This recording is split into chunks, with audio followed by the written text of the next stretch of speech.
ಮೂರು ಪಕ್ಷಗಳು Congress, BJP, JDS ಈ ಮೂರು ಪಕ್ಷಗಳು ಹಿಂದುಳಿದ ವರ್ಗಗಳನ್ನ, ಅತಿ ಹಿಂದುಳಿದ ವರ್ಗಗಳನ್ನ ಬರೀ ವೋಟ್ ಬ್ಯಾಂಕ್ ಮಾಡ್ಕೋಕ್ಕೋಸ್ಕರ ಮತ್ತು ಈ ನಿರಂತರ 70 ವರ್ಷಗಳಲ್ಲಿ ಯಾವ ರೀತಿ ಅನ್ಯಾಯಕ್ಕೆ ಒಳಗೆ ಮಾಡಿದಾರಲ್ಲ ಅದನ್ನು ಖಂಡನೆ ಮಾಡೋಕ್ಕೋಸ್ಕರನೇ ನಮ್ಮ ಮಠ ಏನಿದೆಯಲ್ಲ ಜಗದ್ಗುರು ವೇದವ್ಯಾಸ ಪೀಠ ಕಾರ್ಯಕರ್ತರನ್ನ ಸೃಷ್ಟಿ ಮಾಡಿ ಕರ್ನಾಟಕ ವಿಕಾಸಶೀಲ ನಿಶಾನ್ ಪಕ್ಷಕ್ಕೆ ಕೊಟ್ಟು ಈ ಹಿಂದುಳಿದ ವರ್ಗ, ಅತಿ ಹಿಂದುಳಿದ ವರ್ಗಗಳ ಮಠಾಧೀಶ್ವರರಿಂದ ನಾಯಕರುಗಳನ್ನ ಸೃಷ್ಟಿ ಮಾಡಿ ಆ VIP ಪಾರ್ಟಿಗೆ ಕೊಟ್ಟು ಸಮಾಜದಲ್ಲಿ ನಡೆಯುವಂತಹ ಅನ್ಯಾಯ, ಅಧರ್ಮ, ಭ್ರಷ್ಟಾಚಾರದ ವಿರುದ್ಧ ಧ್ವನಿ ಎತ್ತಲು ಕಾರ್ಯಕರ್ತರನ್ನ ರೆಡಿ ಮಾಡಿ ನಾವು VIP ಪಕ್ಷಕ್ಕೆ ಕೊಡ್ತಾ ಇದ್ದೀವಿ. ಯಾಕಂದ್ರೆ ಅವರು ನಮ್ಮ ಜೊತೆಯಲ್ಲಿ ಅಷ್ಟ ಕಡಾಖಂಡಿತವಾಗಿ ನಮ್ಮ ಜೊತೆಯಲ್ಲಿ ನಮ್ಮ ತತ್ವ ಸಿದ್ಧಾಂತಗಳಿಗೆ ಜೊತೆಯಾಗಿ ನಿಲ್ತಾ ಇದ್ದಾರೆ.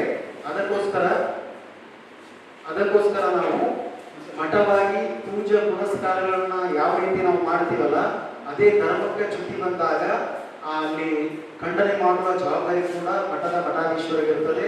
ಅದೇ ರೀತಿ ಮುಂದಿನ ದಿನಮಾನದಲ್ಲಿ ಕಾಂಗ್ರೆಸ್, ಬಿಜೆಪಿ, ಜೆಡಿಎಸ್ ಯಾವ ರೀತಿ ಹಿಂದುಳಿದ ವರ್ಗದವರನ್ನ ಉಪಯೋಗ ಮಾಡಿಕೊಂಡು ಅಲ್ಲೇ ಇಟ್ಟಿದಾರಲ್ಲ ಆ ರೀತಿ ಆಗಬಾರ್ದು. ಮುಂದಿನ ದಿನಮಾನದೊಳಗೆ ನಮ್ಗೆ ಸರಿಯಾದ ಪ್ರಾತಿನಿಧ್ಯ ಸಿಗಬೇಕನ್ನೋ ಒಂದು ಕಾರಣಕ್ಕೆ ನಾವು VIP ಪಕ್ಷವನ್ನ ಈ ಕರ್ನಾಟಕ ರಾಜ್ಯದಲ್ಲಿ ಬಹಿರಂಗವಾಗಿ ಬೆಂಬಲ ಸೂಚಿಸ್ತಾ ಇದ್ದೀವಿ. ನಾವು BK ಮೋಹನ್ ಕುಮಾರ್ ಅಂತೇಳಿ ವಿಕಾಸಶೀಲ ಇನ್ಸಾನ್ ಪಾರ್ಟಿಯ ರಾಷ್ಟ್ರೀಯ ಉಪಾಧ್ಯಕ್ಷರು ಮತ್ತು ಈ ಕರ್ನಾಟಕ ಘಟಕದ ಅಧ್ಯಕ್ಷರಾಗಿದ್ದೀವಿ. ಈ ಒಂದು Vikassheel Insaan party VIP party 2011ರಲ್ಲಿ ಮೊದಲನೇದಾಗಿ ಬಿಹಾರಲ್ಲಿ ಸ್ಥಾಪನೆ ಆಯಿತು. ಅಲ್ಲಿ ನಮ್ಮ ರಾಷ್ಟ್ರೀಯ ಅಧ್ಯಕ್ಷರು ಮುಖೇಶ್ ಸೈನಿ ಅವರು ಈ ಒಂದು ಪಾರ್ಟಿನ ಹುಟ್ಟಾಕಿದ್ದು, ಅವರೇ ಫೌಂಡರ್ ಈ ಪಾರ್ಟಿಗೆ. ಇವತ್ತು ನಾವು ಯಾವ ರಾಜ್ಯದಲ್ಲಿ ನಮ್ಮ ಜನಸಂಖ್ಯೆ ಹೆಚ್ಚಿದೆ, ನಮ್ಮ ಹಿಂದುಳಿದ ವರ್ಗದವ್ರಿಗೆ ಎಲ್ಲೆಲ್ಲ ಅನ್ಯಾಯ ಆಗ್ತಾಯಿದೆ ಅದೆಲ್ಲ ಕಟ್ಕೊಂಡು ನಾವೊಂದು ಪಕ್ಷವನ್ನು ಮಾಡ್ಕೊಂಡು ಬರ್ತಾಯಿದ್ದೀವಿ. ಈಗಾಗಲೇ ಬಿಹಾರಲ್ಲಿ ಫಸ್ಟ್ ಅಟೆಂಪ್ಟಲ್ಲೇ 4 ಜನ MLAಗಳು ಆಯ್ಕೆಯಾಗಿ ಬಂದು ಒಬ್ಬರು ಮಿನಿಸ್ಟರ್ ಸಹ ಆಗಿದ್ದರು. ಈ ಒಂದು ಮುಂದಿನ ಎಲೆಕ್ಷನಲ್ಲಿ ಡಿಸೆಂಬರಲ್ಲಿ ಬರೋವಂಥ ಉತ್ತರ ಪ್ರದೇಶಲ್ಲಿ ನಾವು ಸಮಾಜವಾದಿ ಪಾರ್ಟಿ ಜೊತೆ ಅಲ್ಲಿ ಸೇರ್ಕೊಂಡಿದ್ದೀವಿ. ಅಲ್ಲಿ ನಮಗೆ 24 ಟಿಕೆಟ್ ಭರವಸೆ ಕೊಟ್ಟಿದ್ದಾರೆ. 2 MLC, 1 ರಾಜ್ಯಸಭಾ ಕೊಡ್ತೀವಿ ಅಂತೇಳಿ ಹೇಳಿದ್ದಾರೆ. ಅಲ್ಲಿ ನಮ್ಮ ಜನಸಂಖ್ಯೆ 1,10,00,000 ಇದೆ UPಯಲ್ಲಿ. ಹಾಗಾಗಿ ನಾವಲ್ಲಿ 24 ಸೀಟ್ ತೊಗೊಂಡು ನಾವಲ್ಲಿ ಆಯ್ಕೆ ಆಗಲಿಕ್ಕೆಲ್ಲ ತಯಾರು ಮಾಡ್ತಾಯಿದ್ದೀವಿ.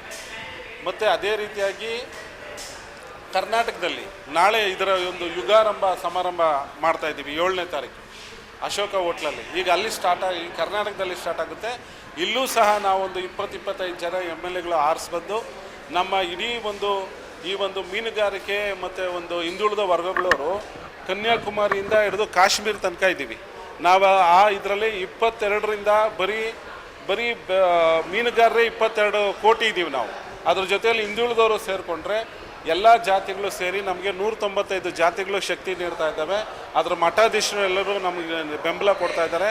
ನಾಳೆ 7ನೇ ತಾರೀಕು ಬಂದು ಎಲ್ಲರೂ ನಮ್ಗೆ ಆಶೀರ್ವಾದನೂ ಮಾಡ್ತಾಯಿದ್ದಾರೆ. ನಮ್ಮ ಜೊತೆ ನಿಲ್ತೀವಿ, ಇಷ್ಟು ವರ್ಷ ನಾವು ದೊಡ್ಡವರು ಹಿಂದೆ ಅಂತ ಹೋಗಿ ನಮಗೆ ಆಗಿರೋ ಅನ್ಯಾಯ ಸಾಕು, ಯಾರಿಂದನೂ ನಮ್ಗೆ ಒಳ್ಳೇದಾಗಿಲ್ಲ ಅಂಥೇಳಿ ಇವತ್ತು ಎಲ್ಲರೂ ನಮ್ಮ ಬೆಂಬಲ ಕೊಡ್ತಾ ಇದ್ದಾರೆ. ಈಗ ನೋಡಿ, ಸಿದ್ದರಾಮಣ್ಣವರು ಅತಿ ಹಿಂದುಳಿದ ವರ್ಗ ಹೈಂದ ಅಂಥೇಳಿ ಹೇಳ್ಕೊಂಡು 2 ಸತಿ MLA ಆದರು. MLA ಆಗಿ ಮತ್ತು ಅವರು 2 ಸತಿ CM ಆದರು. CM ಆಗಿ 8 ವರ್ಷ ಅವರು ಕಳೆದ್ರು.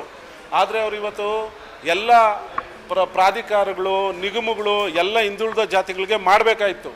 ಇವತ್ತು ಅವನ್ನೆಲ್ಲ ಕೆಲಸ ಪೆಂಡಿಂಗ್ ಇಟ್ಟು ಹೋಗ್ಬಿಟ್ರು ಇಲ್ದವರು. ಮುಂದೆ ನಮ್ಗೆ ಯಾರು ಸ್ವಾಮಿ ದಿಕ್ಕು?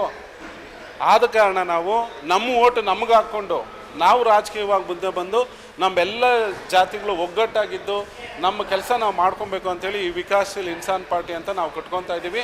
ನಾಳೆ ಅದರ 7ನೇ ತಾರೀಕು ಉದ್ಘಾಟನೆ ಇದೆ ಸ್ವಾಮಿ.